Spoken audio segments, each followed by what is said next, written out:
Hi, my name is Duncan, or Valkyrast on the internet, and welcome to Cinema 101. The purpose of these videos is to learn how to read films. Now, we all love films, but unlike books, no one ever sits us down and teaches us the grammar of cinema. We often focus only on the plot or characters of a movie, but ignore how these elements are presented by the camera. However, the same way an author puts words on a page, everything on a screen has been carefully crafted and constructed by the filmmaker.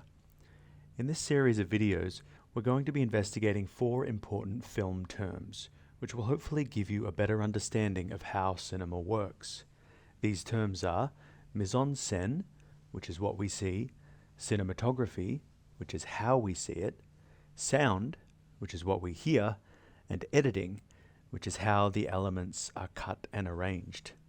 We're also going to be watching some scenes from classic movies and reflecting on how these elements combine to produce cinema. First up, we have mise-en-scène. This is a French theatre term that means placing on a stage. It is all of the visual elements in a scene, everything that appears before the camera. Mise-en-scène includes elements such as set design, lighting, composition, acting, and costumes. Set design refers to the setting of the scene and the objects visible in the scene. Setting and objects can tell us things about the characters and the world they inhabit. For example, objects may have symbolic functions within the narrative. How a character interacts with an object may reveal elements about the character. A question to ask when considering set design is whether it is shot in an already existing location, or whether the set is completely constructed, or whether it is a mixture of both. Lighting refers to the intensity, direction, and quality of lighting, and how these elements influence our understanding of narrative, characters, and mood. For example, light may be used to focus our attention on something the filmmaker deems important, to show us the shape of a performer or object. It may also be used to conceal things, thus creating a sense of absence, mystery, or fear. The cinematographer is in charge of lighting and plans it in coordination with the camera movements. Composition is the distribution or balance of light, color, the performers, and objects. When we're thinking about composition, we're ultimately thinking about space, the relationship of characters to the space and to each other within that space.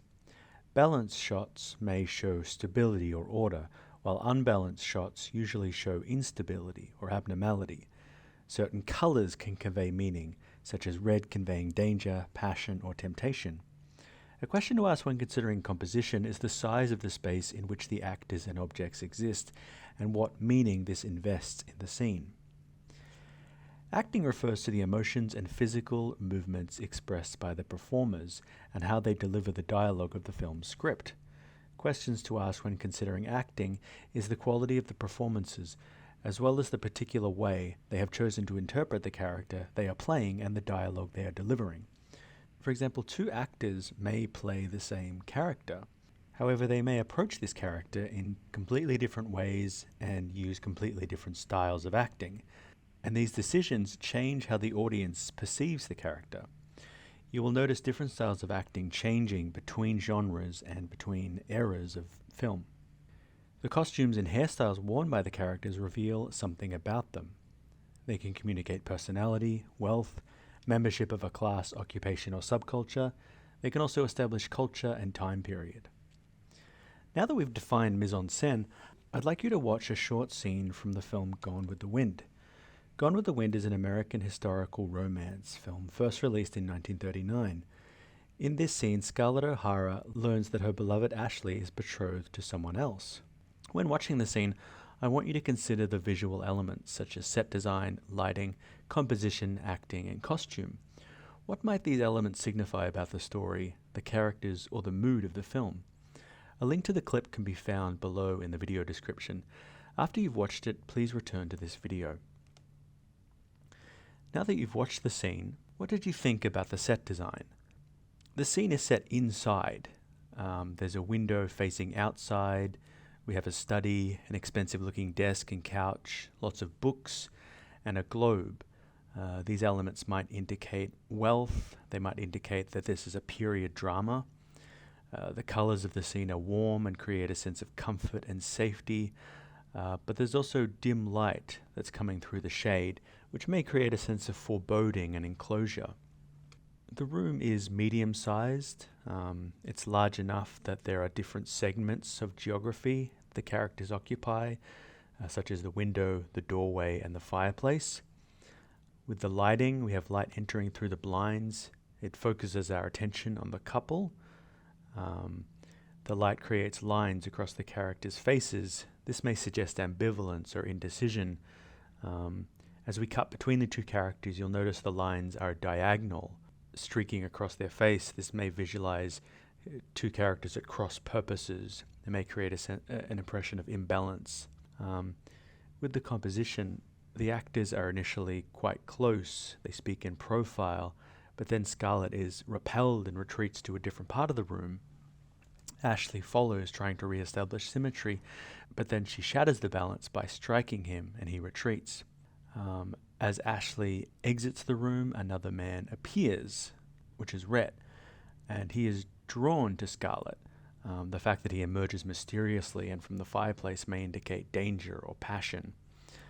With the acting, the style is very formal, very stage-like. Ashley is stern and cold, while Scarlett is very passionate and emotional. She shifts from tenderness to sadness to anger, very volatile. Meanwhile, Rhett exudes a very casual charm and confidence. He sort of swaggers about the room. The characters have southern accents and attire. This establishes the setting as the antebellum South before the American Civil War. The main prop in the scene is the vase, which is thrown, and this action indicates Scarlett's brashness, the fact that she's short-tempered and possibly spoiled, the fact that she can shatter, something expensive on a whim.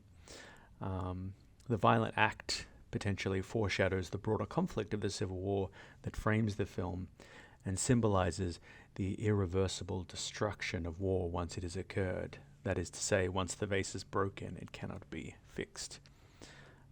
So there is a brief analysis of that scene, but let me know in the comments what you thought. If you identified anything else about the mise-en-scène, I'd be really interested to hear your thoughts. Stay tuned for the next video, where we will be investigating cinematography.